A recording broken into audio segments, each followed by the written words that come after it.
ఈరోజు కూటమి ప్రభుత్వం మా గిరిజన ప్రాంతానికి మీరు ఏమైనా ఉద్ధరించారా, ఏమైనా అభివృద్ధి చేశారా అని అడుగుతున్నా ఈరోజు. ఒకసారి చూద్దామా. ముందు ఎలా ఉండేది రోడ్డు, ఇప్పుడు ఎలా ఉందమ్మా? అంతకుముందు బురద పవన్ కళ్యాణ్ గారు రోడ్ వేయించినారు. ఇప్పుడు అంబులెన్స్ కానీ ఎక్కడికి వెళ్ళడం కానీ మంచిగా వెళ్తున్నాము. హాస్పిటల్కి ఎలా వెళ్ళేవాళ్ళు? నడుచుకుని వెళ్ళాము.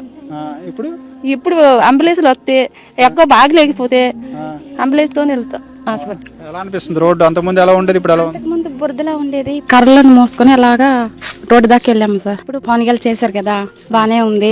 వెళ్ళడానికి రావడానికి పిల్లలతోనే ఉండడానికి ఏదైనా తెచ్చుకోవడానికి ఏదైనా ఫోన్ చేస్తే వచ్చేస్తాయి, ఆటో వచ్చేస్తాయి, అంబులెన్స్ కూడా వచ్చేస్తుంది. ఇంతకు ముందు రోడ్డు ఎలా ఉంది, ఇప్పుడు రోడ్డు ఎలా ఉంది? ఇప్పుడు బాగుంది. 100% సూపర్ ఎక్సలెంట్. అది తిరగడానికి కానీ, హాస్పిటల్కి వెళ్ళడానికి కానీ, ఏదైనా సరుకులు తెచ్చుకోవడానికి కానీ చాలా బాగుంది. రోడ్డు అయితే లేదు, ఇంతకు ముందు అయితే అనుకోలేదు. ఇప్పుడు అన్న వచ్చిన తర్వాత అన్ని పవన్ కళ్యాణ్ గారి వల్ల అన్ని బాగానే ఉన్నాయి. రోడ్లన్నీ అందుబాటులో, లైటింగ్ కానీ అంతా బాగానే ఉంది. రోడ్స్ అన్ని కవర్ అయ్యాయి మాక్సిమం అంతా టోటల్ ఏరియా మొత్తం.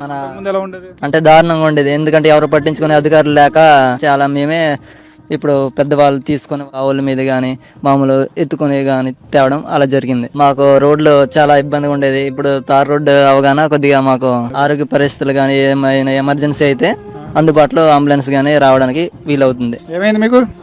పేషెంట్ అక్కడ హాస్పిటల్ నుంచి వస్తున్నావా? ఎలా ఉంది రోడ్డు? ఎలా ఉంది? పవన్ కళ్యాణ్ గారు వేయించింది. బాగుంది. ముందు సండాల్ లాగా ఉంది. డోలే కట్టుకుని తీసుకెళ్ళాం అప్పుడు.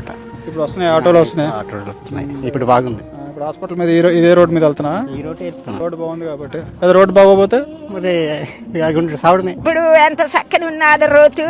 అంతకుముందు మొత్తం గొయ్యలతో బాగా దీనికి ఉండేది, వెళ్ళడం చాలా కష్టంగా ఉండేది. ఇప్పుడైతే బాగానే ఉంది. థ్యాంక్ యూ పవన్ కళ్యాణ్ గారు. చాలా సంతోషం. డిప్యూటీ సీఎం పవన్ కళ్యాణ్ గారికి మా యొక్క అభినందనలు. థ్యాంక్ యూ పవన్ కళ్యాణ్ గారు థ్యాంక్ యూ అండి.